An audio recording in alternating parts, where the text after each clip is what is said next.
You're listening to the Identity at the Center podcast. This is the show that talks about identity and access management and making sure you know who has access to what. Let's get started.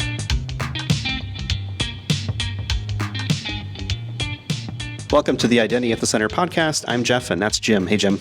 Hey, Jeff. How are you? Oh, not so bad. Yourself? I'm doing good. Did you think you would come to Seattle and have great pizza? No. The Sheraton Grand Seattle has great pizza. They had it at lunch today.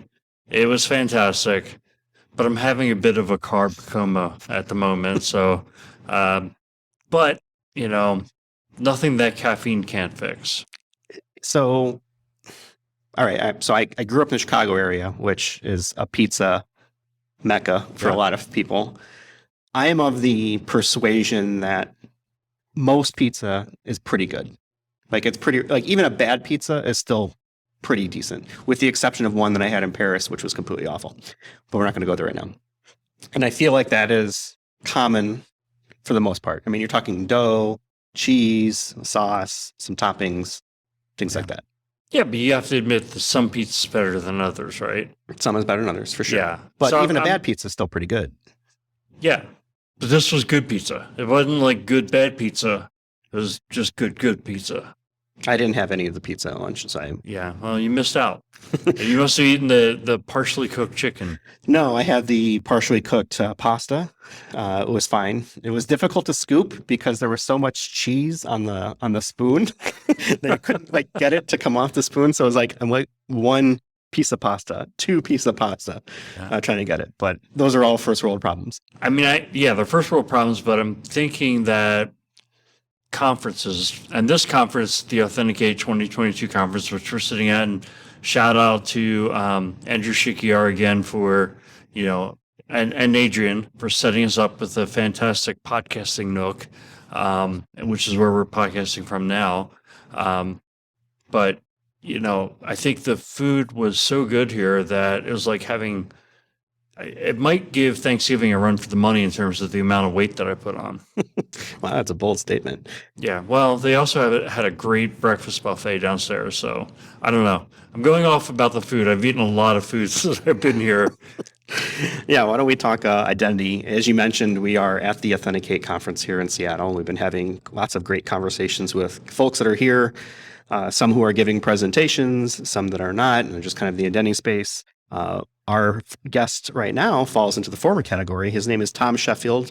He's a senior director cybersecurity at Target. Welcome to the show, Tom.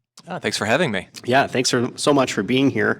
You're going to give a talk tomorrow, as we're recording this, around Target's enterprise journey to adopt FIDO. But this is the first time you've been on the show, hopefully not the last. But we have tradition. Whenever someone joins the first time, we like to find out a little bit more about their identity background, sort of their origin story. How did you get into the identity space? Is it something that you chose, or did it choose you? I think it's a combination of both. I chose to take the role, but in the moment, I didn't realize it was an identity role. I started out in General Electric at the aviation division in Cincinnati, Ohio, and it had always been in what I would call an application infrastructure type role. So application to support product teams, engineering teams, things like that. And there was an opportunity at our corporate headquarters to launch at the time what we called the Directory Initiative, and didn't know really what it was, but it ended up being the beginning of our single sign-on capability for GE. It ended up becoming the capability, the core capability for our centralized provisioning for GE. And then at the time, it was just one of those things that we did. It was a productivity play, right? We had situations, prior to single sign-on, every user had multiple accounts, multiple logins, multiple passwords. We had different ways to get access to different systems. And so at the time, we were really focused on productivity. And then Sarbanes-Oxley hit a couple years later, and you started to see some of the compliance opportunities that identity could play within. And so we started focusing more on compliance in addition to that. So as you're doing centralized provisioning, you get centralized access reviews, or the capabilities for centralized access reviews. So we started driving a lot of our focus onto ensuring GE remained compliant, Sarbanes-Oxley being the initial one. And then after a few years, cybersecurity became more like what it is today, where you actually had a security focus simultaneously. And I've been doing it, I guess now for most of the last 22 years, and it's so amazing how far it's come. So it sounds to me like it chose you to some degree, which has been sort of my working theory over, let's see, this is, I think, episode 178. And I think maybe 2 people during that time have said that they actually chose identity. Well, I think if you're an IAM lifer today, you've been doing IAM for 20 years, there's no way that you chose it because most people didn't even know what it was back then. This is absolutely true. I would agree. Yeah. If you're coming into the industry now, you're likely choosing it, and you're probably choosing it from a cybersecurity angle, not as much maybe as an identity angle. And what we found is that identity is core to a good cybersecurity posture. Yeah, I would say it's at the center. Let's talk a little bit about the talk that you're going to give tomorrow. And it's titled Insights from Target's Enterprise Journey to Adopt FIDO. So that sounds very cool and impressive. What is the the subtext there that we should be thinking about as we go into it for looking for your talk tomorrow? Yeah, we've been on our FIDO journey for multiple years now. Most recently, about a year and a half ago, we'd made the transition to support FIDO as what I call a primary authenticator. So replacing the use of the password and using biometrics. So we chose to use platform authenticators on our devices, so laptops and mobile devices, very natively. And so we've been talking about our journey now to get to that point. We had deployed FIDO previously as a second factor authenticator for step-up authentication, risk-based authentication, but we quickly saw the opportunity to leverage FIDO as a password alternative.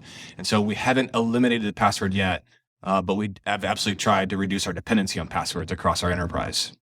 So you mentioned that this has been a multi-year journey to get this done. And I think a lot of people are like, oh, FIDO, we're done, right? And I think FIDO has been around for a while. Yeah. So almost 10 years. Yeah, exactly. We're coming up on the anniversary of, oh, the password's going to die soon, right? So we'll be celebrating that one again too. And I think about it from, your perspective, sort of leading this group and sort of this charge through it. What are some of the challenges or wrinkles that, the people who are listening to this are probably out in the real world doing real identity things, and they're thinking about, okay, that FIDO sounds cool. Like, what are the things that I could be looking out for, maybe gotchas or things like that? Yeah, I think there's obviously going to be there's likely going to be a cost component, right? So getting buy-in from your organization on why you need to do it. And for us, it actually started as a hackathon event. We actually chose to write our own FIDO server initially. And it started as a hackathon. We were trying something. We were helping to give our team members opportunities to learn new technologies, learn new skills. And it just grew from there. So it's something that we've really been able to tackle organically. We haven't required significant investment in our world. And so it's something that we can just continue to try and push out sort of organically and keep pushing. I will admit we're probably very unique there. We have a very mature enterprise authentication pattern. So as we integrated FIDO with hundreds of applications initially because we had that tight pattern. Again, that's probably a little bit unique to Target. So depending on where you're coming from, your starting story might be completely different. I would say at the most basic step, once you understand what FIDO is and what it can do, it's about creating the business case. And your business case may be a financially driven one, right? Maybe your help desk costs are expensive around passwords. Maybe user frustrations around passwords are very challenging. It may also be a security one. Maybe you're in the middle of something where you identify that FIDO is a strong authentication capability, and that's the angle you want to go. But you need to get that buy-in first as the first step, and then from there, it's about making small iterations, trying things out, testing things, and then moving forward and trying it again. You mentioned this multi-year journey as well. Like, what was the aha moment where it was like, oh yeah, we should probably be looking at this FIDO thing and doing something about it? Was it that hackathon, or what was the sort of like the genesis of like, oh, this is the future for authentication at Target? Yeah, I think the genesis was the belief that FIDO had legs, right? It was still very early, right? We didn't have broad industry support yet. At the time, Apple wasn't yet a member of the FIDO Alliance, so we knew that we were up against some challenges in terms of enterprise adoption, right? We needed to make sure that we had an environment that all of our users would be able to use, right? It wouldn't make sense to roll out the solution and have half your users who were on maybe that platform not be able to use it. So once we saw Apple get involved, that's really where we said, this is real now. This is something that we can actually do. The hackathon was our sort of internal impetus to get started. And that was just a trial, like, let's try it. Let's have our teams learn something new in a safe environment. And so we just iterated on that sort of behind the scenes until we had the opportunity to actually take it forward as a platform for authentication. So, Tom, is this something that you decided from a grassroots perspective that, like, hey, we really need to do this, and then you sold it up to your management leadership team?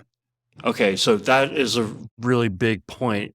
What was that like? Walk us through, how you made that case how you put it in the business terms that, executive leadership got behind it and was willing to make the, I'm sure, sizable investment to make this happen. Yeah, for us, it was really our goal was to try and demonstrate that it could be as easy as a consumer experience. So everybody at that point had mobile devices, right, with either a Touch ID or a Face ID-like experience, depending on what platform you're on. So it's something that we basically tried to demonstrate. We can do the same thing for the enterprise. We can do it at scale, again, because we had a very robust enterprise authentication pattern. We could demonstrate that we could get all of our applications integrated with it. It was also something that we could use from a security perspective to highlight the security benefits of logging in with a biometric, right, via the FIDO protocol under the covers, as opposed to password. And so we all know the inherent weaknesses of passwords as an industry. The news is full of stories around them. And we are continuing to look at ways to try and strengthen that authentication experience and make it easy for our users. We talk a lot about our users in the moment they're logging into an application, not that they don't care about security, but it's not top of mind. In that moment, it's about friction. It's about how easy was it? How fast can I do it? And we've been able to demonstrate through biometrics that it is actually easier to do that than to enter a password. Yeah, absolutely. So, Tom, I'm not sure if you made it to the session yesterday where is one of the IT leaders from Citi talked about, they rolled out to like 200 million consumer users rolled out FIDO. Rolling out. And question came, why did you choose to do consumers before enterprise? And basically, to summarize his answer, I think he said that we thought it would be easier to do consumer than enterprise, which is like a head scratcher, right? Because on the scale of things, even though they have a lot of employees, they've got 200 million consumers. You started with the enterprise. And when I think about the diversity of types of users, you've got your corporate users, you got your warehouse users, you've got retail users, I'm sure some in between. And then on top of that, you've got a diversity of applications, which I think was essentially Citi's point, right? It's like the internal users have 20, 100 applications, whereas consumers have 1, 2, maybe 3. Yep. So talk us through maybe some of that challenge, right? The diversity of user types and, just how hard it must have been to roll out FIDO to your enterprise. Yeah, so for us, I touched on it initially a little bit. So I'll use the application side first, right? For us, we have that robust enterprise authentication model. So we already had, even though we have hundreds of applications, they're already leveraging our single sign-on solution. They're already integrated into our login patterns. So as we enabled FIDO for our users, it was immediately available for all those applications as soon as we launched. And every new application that launches in Target now going forward, that launches onto our platform, automatically gets the benefits as well. So we actually had situations where our users were going back to the application owner and saying, why can't I log in with fingerprint ID? Why can't I log in like that? And so that's actually been a partial driver for us to get more applications onboarded into our pattern. If you think about our user population, we initially specifically targeted through our campaigns, our HQ population, because we had control of the desktop. I knew they had a capable device. I had ways to reach them through email, through internal portals, things like that. So our target population initially was our HQ users. But what we quickly realized as we've rolled out and as we've continued to roll out now almost over a year and a half later, is that a significant number of our non-HQ users have registered as well. And we attribute that to our communication strategy. We put together a very robust communication plan, again, direct communications, targeted communications, campaigns, and the like, but we also leverage some indirect methods. So we put some of our messages across internal portal pages. We partner with some of our larger application teams to help them deliver our message on our behalf. So if you're logging into our HR application, we had an FAQ within our HR application's FAQ pages that suggests that those users register for our solution. So we've actually seen about 60% of our stores users, for example, register for our solution. They're registering on personal devices, mobile devices, and personal laptops, workstations, or otherwise.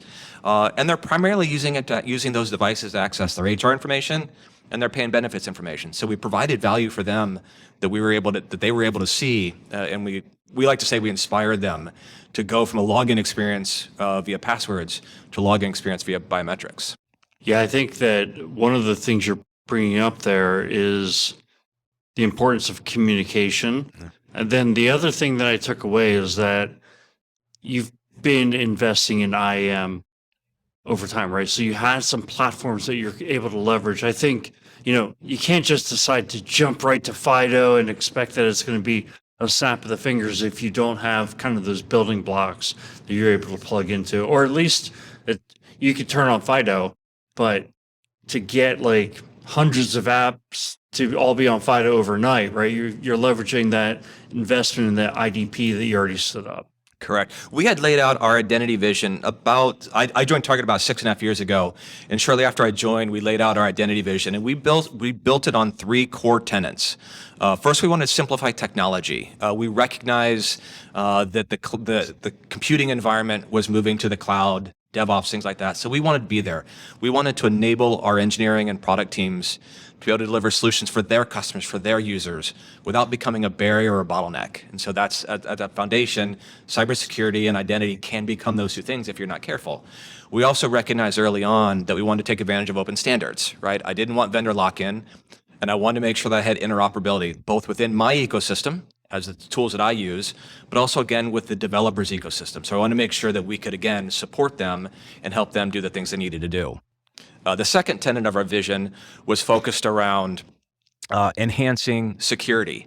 We all recognize the inherent weaknesses of passwords, and so we knew we wanted to get rid of them. We knew we needed to leverage strong authentication, and FIDO was a perfect story to tell about how we could do that.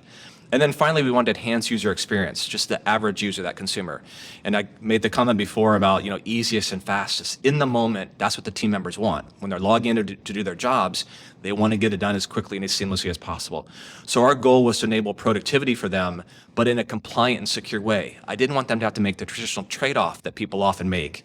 It's those trade-offs that cause problems, right, from a security perspective, from a compliance perspective. And we wanted to make sure that they were leveraging our solution right away, but to do so in a compliant and secure way. What about feedback from users themselves? Have you gathered any sort of, I always cringe, right? Feedback from users might be negative, some might be positive, but what has been the response to sort of the rollout as it's gone so far? Yeah, it's been really, really positive responses. A lot of positive feedback. We haven't yet hit full adoption, and I don't know what full adoption looks like. I love to think that I'm going to get to 100% adoption at some point. We realized during the pilots, for example, we ran a number of pilots over our journey. And we realized during the pilots, this was during the pandemic time, so we had all shifted to a remote working environment. And what we quickly realized, for example, is that a lot of our engineers, for example, they were able to set up their multiple monitors, dual monitors at home, external keyboards, external mice, things like that. And what we learned is that their laptop is often off to the side of their desk. Oftentimes with the lid actually closed. So that fingerprint sensor isn't even available to them. So you think about platform authenticators, right? They're not even able to authenticate the way we'd like them to. Now, there's no way that I can tell them, change your desktop setup. I need you to do this for me. That's just not going to fly. I'm never going to entertain that type of a conversation. So we've been looking for ways to help them authenticate via biometric enabled security keys, for example. There's still some reaching challenges, perhaps, depending on which side of the desk the keyboard, the laptop's on, or where the key's actually plugged in. But we continue to look for ways to help enable them to be able to try and leverage the solution to bring them the same productivity and security benefits that everybody else is receiving. So it's interesting pivoting during this test, right, to say, okay, I'm one of those people, right? I generally have my laptop off to the side and it's closed, and I'm not getting Touch ID on that, but I do have things like Windows Hello if I have, an IR camera that can kind of look at me from a distance, things like that. So there's certainly options around that. I guess, what are some of the other patterns from a MFA perspective that you're deploying? You mentioned the security keys, obviously the hardware itself. Are there other things that might be out there? Because I would imagine you probably are like a terrible analogy, like Hawkeye from the Avengers. He's got this arrow, a quiver full of a whole bunch of different arrows that do different things. And I think the modern IAM program probably has a whole bunch of different arrows to solve specific use cases or things like that. I'm wondering, as you were looking through this process of deployment, what were the arrows that you were looking to kind of put in that quiver? Yeah, so we've been on the multi-factor journey for years now, as most companies have. So OTPs, right? We support. We support what I'll call generically legacy tokens, right? If you've been in the industry for any period of time, you likely had one on your keychain, if not have one right now. We continue to support those in environment. We also support OTP push as well. Now, I recognize that each of those are phishing, right? Subject to phishing, susceptible to phishing. So FIDO gives us that phishing resistant capability. But to your comment, we feel that they have different applicable use cases. And so what we try and do is we provide or support as many as we can, and then we tailor their adoption or tailor their consumption based on the data or the application being accessed. So we may not allow you to authenticate with one of them into a certain application, depending on where you are on the network. But that's a choice that we're making consciously as part of our data classification and application risk considerations. When I was reading the synopsis of your talk, one of the things it said was that you had a goal of not having people call the help desk to get through this process, right? So I wanted to ask a kind of a further question on that. So you must have expected that some people are going to call the help desk. What is it, 2%, 5%, 10%? I want to know, like, what was your estimate, and then how close were you to actual? So we didn't have a specific numerical estimate when we started. We were concerned. We were absolutely concerned. I didn't want to overrun the help desk, and I didn't want to overrun my engineering team from a level 2 or level 3 escalation perspective. The more time that they would have to spend supporting our users is less time they're working on the solution, less time they're working on the capability. So we were very interested early on about what it might look like. What I'll say is that we've had, my number is well less than 1%. Of support engagements coming from our user base.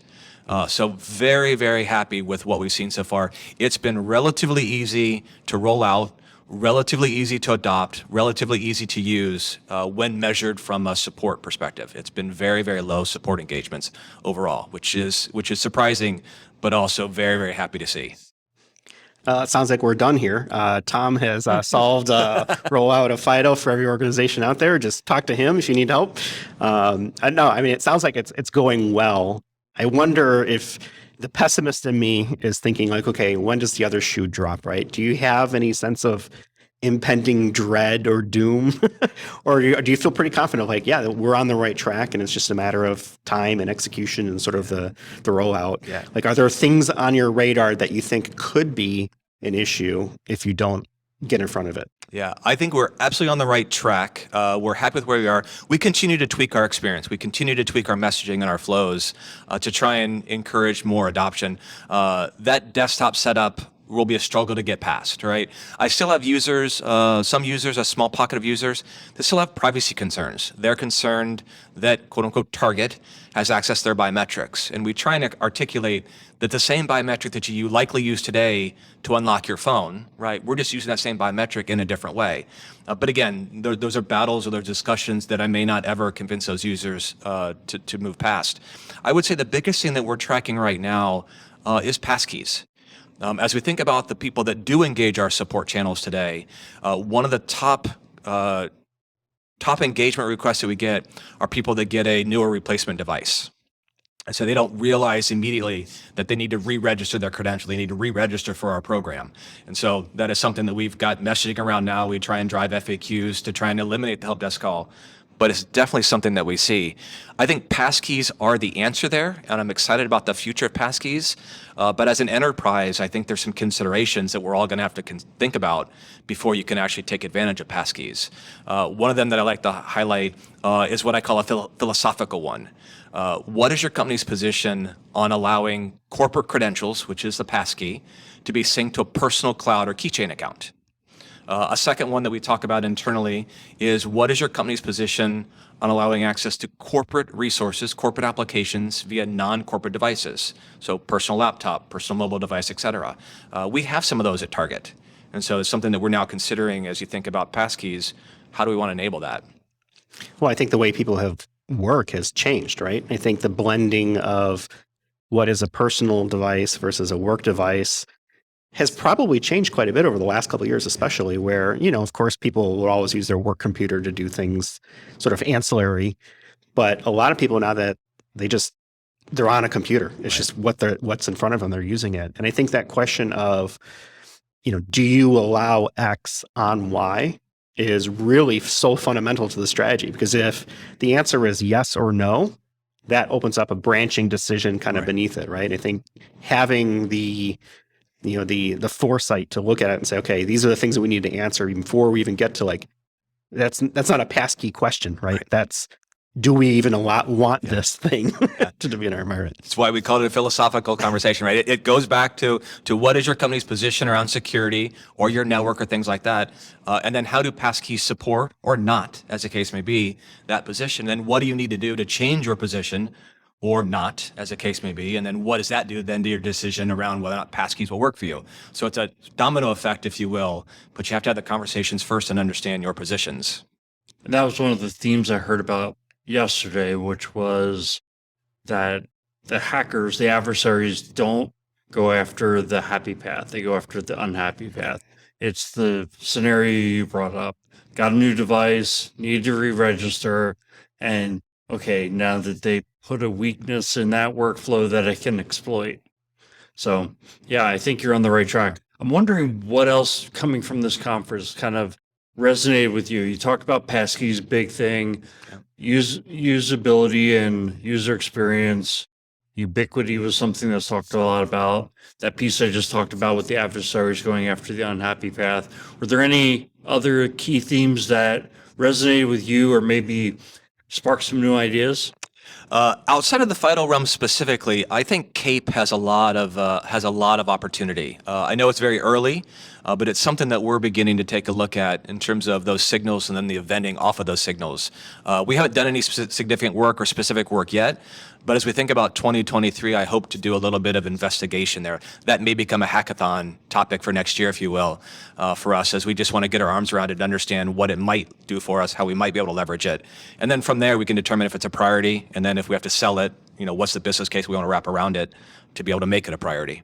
So for people who aren't familiar with CAPE, can you kind of explain it to folks who are not neck deep in this? Yeah, the way that I describe CAPE at the highest level, CAPE begins to allow for a continuous authentication experience. So today, if I log in, and I'll use a SaaS application as my simple example, when I log into that application, I'm given a token, right? And there's nothing that the vendor knows or the SaaS provider knows about me after that issuing that token to me, that says, "Ooh, that token maybe isn't as valid or isn't as strong as it was before. I should do something about it." And so CAPE provides the ability for an IDP like us to be able to send an event saying, "Hey, something's changed about Tom's experience, his authentication experience, maybe changed networks, so maybe something else happened. You should consider doing something." So it's an event-based system from the IDP, and then the RP would be able to do a response to that. And a simple response may be to revoke the token or to prompt for a secondary authentication, at which point it would come back to me, the IDP, and I would either allow or disallow that secondary authentication, for example. I think it's interesting trying to determine what's normal in this sort of scenario, especially as we were just talking about multiple devices, right? Yeah. You might be flipping from your iPhone to a laptop to a tablet to a workstation, right? Whatever it may be, and trying to take all those signals and not drive yourself crazy right. with, hey, is this a legitimate logon or not, right? And at the same time trying to balance that against the usability, right, on the user side. It's okay, if I'm constantly getting prompted for MFA, right? There's this thing called MFA fatigue that's out there. You get the spam on your phone and says, yes, yeah, approve this, and it's not you. And people know it's not them, and they will still click approve, right. And that they just have to get it wrong once, and then it's game over. Right. So I think it's an interesting approach. I do want to say something about the MFA fatigue. So I remember where I would get prompts from Microsoft Authenticator saying, "You're trying to log in." And what happened was my laptop session had timed out and it tried to re-authenticate me, and it sent a push authentication to my phone. And I wasn't sitting at the laptop, it was in my office. And, ultimately I would not approve it. But after that happened so many times, I kind of thought, okay, that's what's happening. But because I'm in information security, I'm going to be the wise person and not approve it. But I think the average person, once they realize that that's probably what happened, they're going to go ahead and approve it. They don't know anything about Exchange, Active Sync, and sessions like that. They used to drive me crazy. I mean, Jim knows I'm constantly trying out new devices, so Yeah. I would constantly be in the throes of re-registering devices to get work emails and calendars and things like that. But that is certainly a first world problem. What other conference thoughts do you have? You're a presenter, but you're also here as an attendee, and I think this is the first one you've been here in person for. Thoughts, comments, recommendations? Like what should people who haven't been able to make it here in person, like if they're viewing it through your eyes, what would you put out there? I would say it's a great opportunity to learn what other people are doing, right? So again, we're here to share our story. There's been a number of companies like us that are telling their rollout stories. And so it's a chance for you to learn. I talk about in my presentation about just inspiring, right? If you haven't yet started, maybe it's an inspiration to get started. Or if you are early in your journey, maybe it's an inspiration to go faster. Everybody's gonna have to make that decision for themselves, but sharing our information, this is why we like to say that cybersecurity is a team sport. And conferences like this are opportunities for all of us to go out and share with the community what we've done, some of our lessons learned, maybe to inspire, or at least to help somebody else to be able to go through their journey maybe a little bit better. And if we can get that moving in sort of like a domino effect, right? As the people come on later in the journey, hopefully it's going to go much smoother for them because they'll learn from everybody else that went first. So let's end on a lighter note because I want you to be able to get out and listen to whatever the next keynote is because the content has been stellar here. Before we go, I like to get stupid and ask dumb questions, kind of bring things up a level. And I've got something really stupid here for us to end the day on. If animals could talk, which would be the rudest animal? The rudest animal. I would say something like an ant. An ant. Right. You're constantly at risk of getting stepped on. You're constantly looking up around you at the feet coming down on you. Right. If you imagine bumping into somebody on the road today, right, you give dirty looks, right? There may be words exchanged. An ant has to do that all the time and with no almost no chance, right? Because of the relative size of them versus the foot coming at them. So I have to believe that an ant would be pretty snarky if they're constantly dodging feet all day. I guess I would be snarky too if I was dodging feet. Jim, what about yourself? What is the rudest animal? So as Tom was giving his explanation, I thought, well, first we need a definition of rude because there's like rude, like, I will talk to you kind of rude. And then there's just doing rude things. So not talk to you, I was thinking, okay, maybe it would be an animal like a deer or something like that that's afraid to be around people. But then I thought, I'm going to go with my original answer, which was the camel. It's known for like spitting, like nasty stuff on people and stuff. That's downright rude. So camel. All right. I'm going to go with the honey badger just because the honey badger doesn't care. It will go after anything for sure. So, that's a shout out to the famous internet video. Yeah, that video. Yeah. It's not that the honey badger doesn't care. It gets a little more rude than that. Yeah, a little bit more rude than that. Yeah, exactly. So that's going to go with. Tom, you've been a great sport joining us here. Hopefully you will continue joining the conference and we'll see you out there as well. Any takeaways that you want to leave with people before we wrap things up? No takeaways. Go out and try, get started, do something. I think the first step is taking the first step, right? So build your business case, do your evaluations, build your understanding of what FIDO is and whether or not it's going to work for you, and then build your case from there. And hopefully we'll see you on the talking circuit in a year or two, and you can bring your story forward as well. Right on. We'll be cheering in the stands for you. Stop talking and start doing is one of my favorite things. So, all right. With that, we're going to go ahead and leave it for this one. You can find us on the web at identityatthecenter.com. We're on Twitter at IDAC Podcast. We'll have a link to Tom and his LinkedIn profile if you want to ping him for ideas on how he was so successful in solving all of Target's authentication problems. Not that I didn't just totally blow things up for you, Tom, but sorry. And with that, we'll go ahead and leave it. So thanks everyone for listening, and we'll talk with everyone in the next one. Thanks for listening to the Identity at the Center podcast. If you like what you heard, don't forget to subscribe and visit us on the web at identityatthecenter.com.